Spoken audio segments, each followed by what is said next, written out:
Supply and demand. In a market economy, the items produced and the prices paid are largely determined by supply and demand. It is important to understand the laws of supply and demand and how the market sets prices. When prices are set above or below this market or equilibrium price, a shortage or surplus can exist. The term demand refers to the willingness of buyers to purchase a good or service. The law of demand tells us that buyers will purchase or demand more of a product as its price decreases and less of a product if its price increases.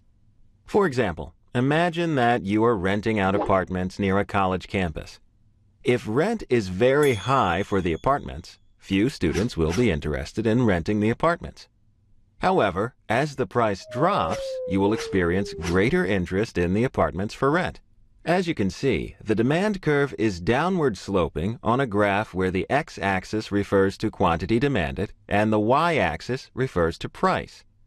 Conversely, supply refers to the willingness of sellers to offer a good or service for sale. The law of supply tells us that sellers will offer more of a product for sale as the price increases, and less of a product if its price decreases.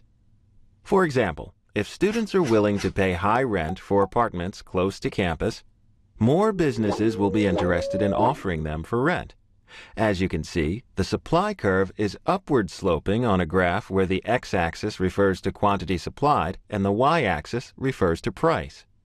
If we place the demand and supply curves on the same graph, we see that they intersect. The point at which the two curves intersect is referred to as the market or equilibrium price. At this price, the quantity of goods demanded is exactly equal to the quantity supplied. Over time, economists have observed that the price for products tends to be set at this market or equilibrium price. A surplus occurs when prices are set above the market price. As you can see, in a surplus, the price is higher than the market price. At this price point, the quantity of products supplied, as we see on the supply curve, is more than the quantity demanded. This difference is referred to as the surplus and represents unsold products.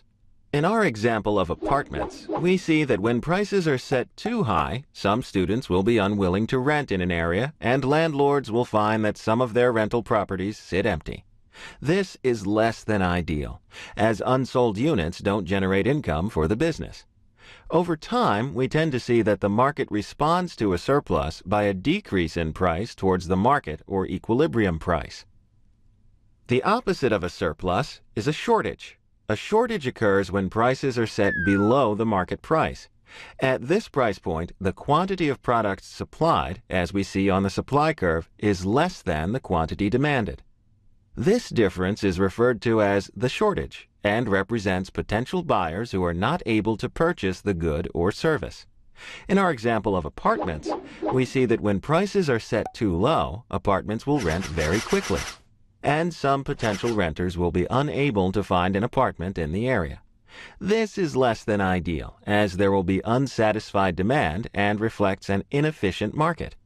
Over time, we tend to see that the market responds to a shortage by an increase in price towards the market or equilibrium price.